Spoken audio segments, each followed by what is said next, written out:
Hello everybody, here we are today and we are going to be continuing on and getting close to wrapping up our season previews, and today we have the Ottawa Senators.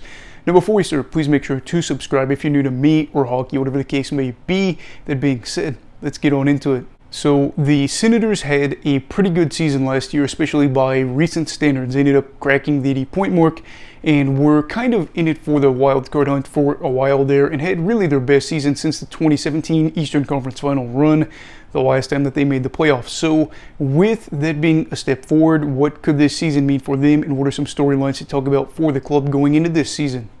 So the first talking point here is Jacob Chikrin-Worth. Now he is a guy that Pierre Dorion pulled the trade on last season and ended up getting him from the Arizona Coyotes. Gave up a decent amount to get him and acquire a defenseman that is in his mid-20s and has played a lot of minutes, maybe not necessarily as many games as you'd like to see, but a very experienced player that is still young and is seen as possibly a game-changing offensive defenseman at his peak. He did have a 20-goal season not too incredibly long ago, and that is kind of the bar, I guess, that you want to set for him in a perfect world, where you'd say we really would like to see him scoring, double-digit totals, but even getting up there at the 20-goal mark, and then just helping out offensively. I will say, right away, things didn't really go incredibly well. I don't think he was able to play as many games as they would have liked. I think he dealt with injuries, which has kind of been a recurring thing for him. And he ended up having 5 points in 12 games played. So that's about pace for 34 games. I don't know, obviously, you're looking at almost a handful of games, a little more than a handful of games in this stretch, so you can't really take too much away from it. I will also add, though, that in that time, they were outscored 16-12 when he was out on the ice. The PK could be a factor there too, because he was on the ice when they allowed 4 goals. So all in all, just a very tough stretch to say this is what he's going to be. My biggest concern for him and the team is health. Again, he's only played more than 60 games, I believe, twice in his career. He has never played more than 68 games, I think. He's only cracked more than 65 games once in his career. That was his rookie season back in the 2016-17 season. So again, you're looking at a player that hasn't even been able to crack 70 games played over a stretch of multiple seasons. He's dealt with some injuries and has been a guy in recent years that has really had to deal with injuries. The good news is he is a guy that has been able to play a lot of minutes, a very experienced defenseman, even though he is still relatively young.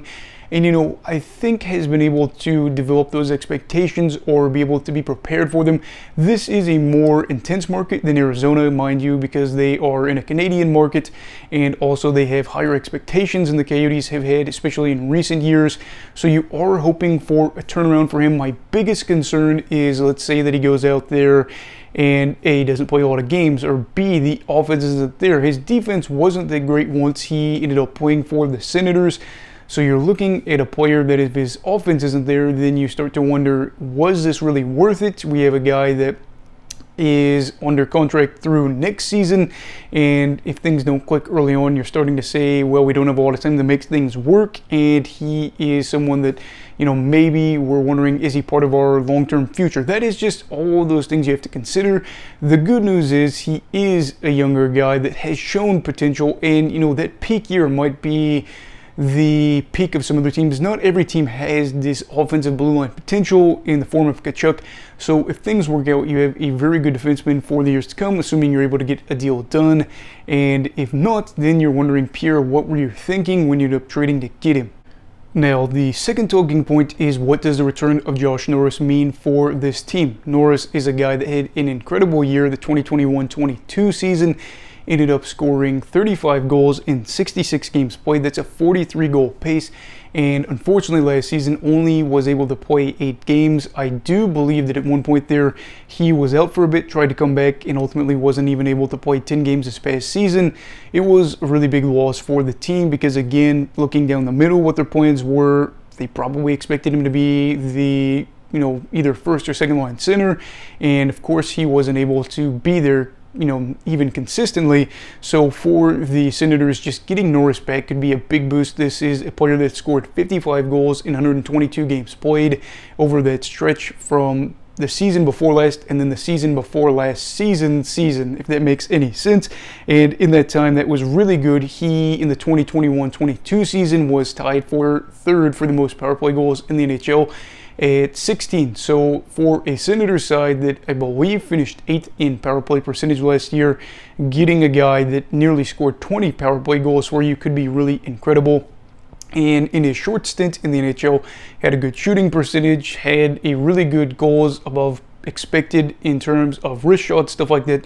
So all really good things that you're really excited about in terms of getting back the goal scoring, because this team certainly has goal scoring ability on this side, but to have a younger guy that nearly put up 40 goals in a shortened year is really good.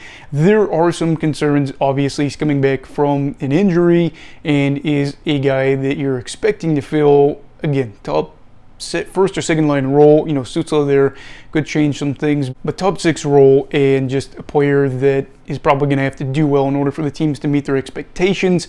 The good news is, I guess if you will, that he has had some time to recover and will be back in the swing of things. Hopefully for this side, they're going to see a player that can be a top line center for them, or at least a top 6 forward, and have another good offensive season, because to lose those minutes right out from the get-go towards the beginning of the season, not really ideal. And for the Senators, they would like to have Norris, after this big extension, come back out and say, hey, I'm going to be one of the leading offensive guys for this team, and I'm going to be one of the younger guys that was drafted that ends up, maybe exceeding expectations, if you will. And then the final talking point is, have the Senators found their goalie? The Ottawa Senators have not really been able to have consistent goaltending since Craig Anderson was there for them. They did have one good year of Anton Forsberg, but you're looking at Craig's time back with the team is the last time that they were able to consistently say, we'll probably have a good goalie. Now, maybe there were some years that weren't that great in there, but during the 2010s, you could say that Craig was probably going to have a good season for the Senators. Again, a wild card team some years, a team that also had some good seasons during his run, and he was a big part of it. But with this time, there's been guys like Matt Murray that have come in, and some other goalies as well, that they kind of were hoping would be the next thing for them, the next Craig Anderson, if you will, or better. Wasn't really always the case, and now they ended up pulling the trigger on a deal to get Joonas Korpisalo in free agency. I believe it's a 4-year deal, maybe 5 years. I can't remember. I know that he's either getting paid $4 or $5 million a season, which is why I get this mixed up. I believe it's 4 years, $5 million a season, and they are thinking with this mindset a bounce back season, or stint of a season with the Los Angeles Kings could be the new norm for Korpisalo, as he really struggled with the Blue Jackets, especially the past 2 seasons. I think some people could say, well, with all the things that have been considered and how things have gone for him in recent memory, kind of weird to hold hope that a goalie that struggled in recent memory is your starter. But at the same time, I'll say this, Columbus was far from being a great team defensively, probably one of the worst teams in the league defensively in multiple categories. Went over to the Kings, a team that has good defensive play, and ended up having a good year. Is Ottawa going to be a team that is as good as the Kings or better than them in terms of defensive play? That's really up in the air right now. They were not a great team defensively last year, but they weren't terrible last year. They allowed a lot of shots. They didn't allow a lot of high danger chances. They did allow a lot of medium danger chances. You're really just hoping that they can make sure things are not a terrible, stretch for them defensively with Korpisalo starting out of the gate, because you have a guy that's got over 200 games of experience in the NHL under his belt. You like to get things off to a good start. Guys like Shane Pinto, Brunstrom as well, played well defensively. Pinto obviously got the whole contract negotiation thing going on that's getting a little heated. You really would like to have him be in there, top 9, middle 6 guy for you, especially if he is able to play a good defensive role and help out Korpisalo, because it is a team sport, and the Senators really did leave their goalies out to dry some of those years.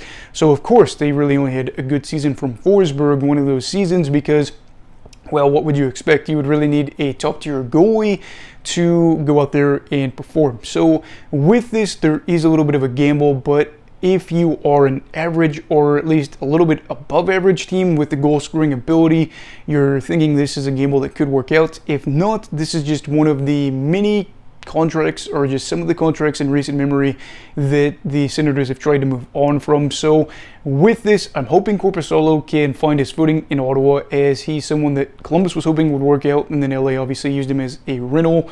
But we will see, as Senators fans would love to see somebody have a Craig Anderson type season.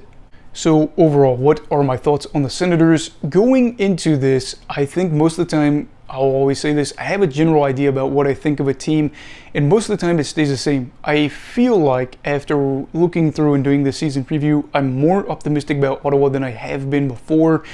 Looking at the fact they got Tarasenko, that could be a good move. I don't know yet because, again, older, had some injuries.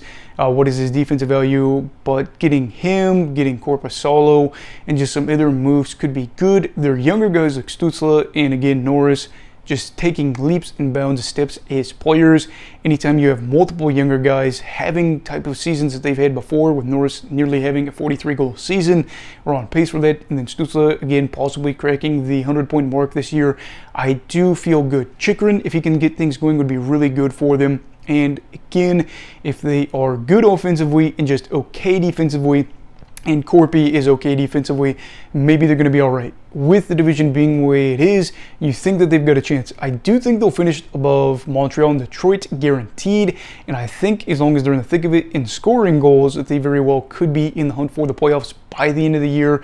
Giroux, obviously somebody you're hoping has a good year, and for the Senators, I'll just say this, they very well could make the playoffs. They're kind of projected in the 90s point range, so you get to the mid to high 90s, you're probably making the playoffs. Hoping that this year will be the year they end the drought. It's been 6 seasons since they've had playoff hockey. Maybe this is the end of it as they're looking to take that next step forward after taking a step forward by a season. Anyway, what are your thoughts on the Ottawa Senators going into this season? Let me know down below in the comments. Also, please make sure to like this video if you enjoyed it. Subscribe if you're new. Everybody stay safe. Have a great night. And you go love hockey, alright. Goodbye, Brigadiers and Brigadettes. This is your captain signing off. Have a great night.